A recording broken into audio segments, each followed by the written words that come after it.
जी नमस्कार, आप सबों का बहुत बहुत स्वागत है आपके अपने वैभव क्लासेस के इस YouTube परिवार पर। आज के इस वीडियो में हम लोग देखने वाले हैं जो आपके 12वीं कक्षा में एक प्रश्न पत्र पूछा जाता है, रिवेट पॉपर हाइपोथेसिस क्या होता है। तो यहाँ पर हम लोग समझने वाले हैं और इसे समझने के लिए जो है हम लोग कुछ उदाहरण के साथ देखेंगे। तो यहाँ पर वीडियो में लास्ट तक बने रहिएगा। तो चलिए शुरू करते हैं। सबसे पहले हम लोग यहाँ पर जानेंगे कि रिवेट पॉपर हाइपोथेसिस जो है यह किसने प्रस्तावित किया। तो यहाँ पर हम लोग देखेंगे कि the rivet popper hypothesis was proposed by Paul Ehrlich. कहता है कि रिवेट पॉपर हाइपोथेसिस जो है ना वह पॉप एरलिच के द्वारा प्रस्तावित किया गया था। यानी कि ये जो प्रस्तावना है, ये जो हाइपोथेसिस है वह पॉल एरलिच के द्वारा दिया गया था। और यह परिकल्पना यानी हाइपोथेसिस जो है पारिस्थितिक तंत्र में जो जैव विविधता होती हैं यानी बायोडाइवर्सिटी जो होती हैं इनके महत्व को दर्शाती हैं। आगे देखें कि दिस हाइपोथेसिस कंपेयर यानी कि यह जो परिकल्पना है हाइपोथेसिस है यह तुलना किया गया है कि the diversity of an ecosystem यानी कि पारिस्थितिक तंत्र में जितने भी सारे आपके जैव विविधताएं हैं और उनके रिवेट्स इन द एरोप्लेन्स यानी कि एरोप्लेन्स यानी हवाई जहाज़ में बहुत सारे कीलें होती हैं उनसे किया गया है। चलिए अब हम लोग नेक्स्ट देखें कि इस परिकल्पना के अनुसार एक हवाई जहाज़ के विभिन्न हिस्सों को कहता है कि एक हवाई जहाज़ है जिस तरह से इनके अलग अलग हिस्से जो हैं कीलों की मदद से लगे हुए रहते हैं यानी कि रिवेट से जोड़ा जाता है। और यदि कोई यात्री एक एक करके कीलों को निकालना शुरू कर दे तो शुरू में तो इससे कोई फ़र्क नहीं पड़ेगा, लेकिन जैसे जैसे और भी बहुत सारे कीलें निकलती चली जाएंगी हवाई जहाज़ जो है यानी कि जो एरोप्लेन्स हैं हवाई जहाज़ हैं यह कमज़ोर होता जाएगा और अंततः जो क्या हो जाएगा, दुर्घटनाग्रस्त हो जाएगा।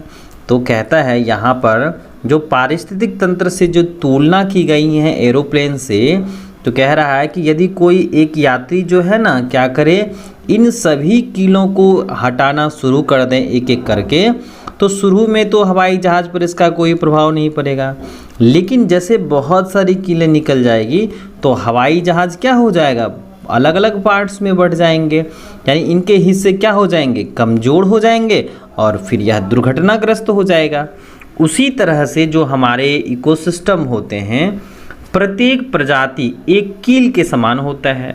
मतलब कि यहाँ पर जो आपके अलग अलग हिस्से थे वह कीलों के द्वारा जुड़े थे। उसी तरह से पारिस्थितिक तंत्र में जो है ना एक प्रजाति जो होती हैं वह कील के समान होती हैं और यदि प्रजाति धीरे धीरे विलुप्त हो जाती हैं तो उनका शुरू में इसका कोई प्रभाव नहीं होता है या कम प्रभाव पड़ता है, लेकिन अंत में जो है पारिस्थितिक तंत्र में क्या हो जाती हैं, असंतुलन पैदा हो जाती हैं। तो ध्यान रखिएगा कि यहाँ पर जिस तरह से प्रजाति को एक कील मान लिया गया है वो इसी तरह से हवाई जहाज़ में भी जो है कील क्या करते हैं, अन्य सारे जो है हिस्सों को जोड़ने का काम करते हैं।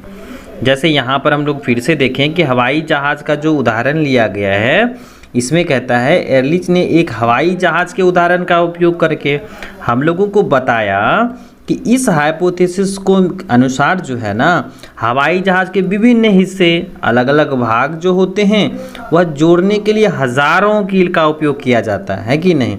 और यदि कोई यात्री एक एक करके इन सभी कीलों को निकालना शुरू कर दे तो शुरू में इससे तो कोई फ़र्क नहीं पड़ेगा, लेकिन कुछ चीज़ें जो है या कुछ कीलों को निकालने के बाद हवाई जहाज़ जो है उड़ने के लिए जो है वह नहीं रह पाएगा। उसी तरह से जो हमारे पारिस्थितिक तंत्र में क्या होता है, अलग अलग जो प्रजातियां होती हैं एक दूसरे से जुड़ी रहती हैं तथा प्रत्येक प्रजाति जो है एक कील के समान होती हैं जो पारिस्थितिक तंत्र के कामकाज में योगदान देती हैं। मतलब ये सभी के सभी प्रजाति जो है ना एक साथ जुड़ते हैं और ये पारिस्थितिक तंत्र को संतुलित करते हैं। शुरू में कुछ प्रजातियों के विलुप्त होने से पारिस्थितिक तंत्र पर कोई प्रभाव नहीं पड़ेगा। लेकिन जैसे जैसे प्रजातियां विलुप्त हो जाएंगी, पारिस्थितिक तंत्र क्या होता चला जाएगा, असंतुलित होता चला जाएगा, है ना। चलिए अब हम लोग यहाँ पर कुछ देख लेते हैं महत्वपूर्ण बिंदु को, कि पारिस्थितिक तंत्र में जो प्रजातियां होती हैं ना, वह एक दूसरे से जुड़ी रहती हैं। यानी इकोसिस्टम में जितने सारे प्रजाति होते हैं एक दूसरे से जुड़े रहते हैं, अलग अलग रूप से, जैसे भोजन के तौर पर जुड़े रहते हैं। उसके बाद हम लोग देखें दूसरा पॉइंट्स, कि प्रत्येक प्रजाति का अपना एक महत्व होता है। यानी कि हमारे इकोसिस्टम में जितने सारे सदस्य होते हैं ना, ये सब आपस में एक दूसरे से क्या करते हैं, इंटरैक्ट रहते हैं, जुड़े रहते हैं और अपना एक विशेष महत्व रखता है। उसके बाद हम लोग देखें कि जैव विविधता का नुकसान पारिस्थितिक तंत्र को कमज़ोर कर सकता है। मतलब कि जो बायोडाइवर्सिटी है ना, अलग अलग पौधे और जंतुओं की जो विविधता है, अगर हम लोग इसको नुकसान पहुंचाएंगे तो हमारा पारिस्थितिक तंत्र क्या हो जाएगा, कमज़ोर हो जाएगा। इससे पर्यावरण असंतुलित हो जाएंगे। कुछ प्रजातियां दूसरे की तुलना में अधिक महत्वपूर्ण होती हैं। मतलब कुछ ऐसी प्रजातियां होती हैं जो हमारे पर्यावरण के लिए क्या होती हैं, बहुत ही महत्वपूर्ण होती हैं। अगर वो प्रजाति हमारे इस पारिस्थितिक तंत्र में ना रहें तो फिर पारिस्थितिक तंत्र पर जो है इसका प्रतिकूल प्रभाव पड़ता है। तो यहाँ पर हम लोगों ने देखा कि आपका रिवेट प्रॉपर हाइपोथेसिस जो है, यह पॉल एरलिच नाम के वैज्ञानिक ने जो है बताया था, है ना।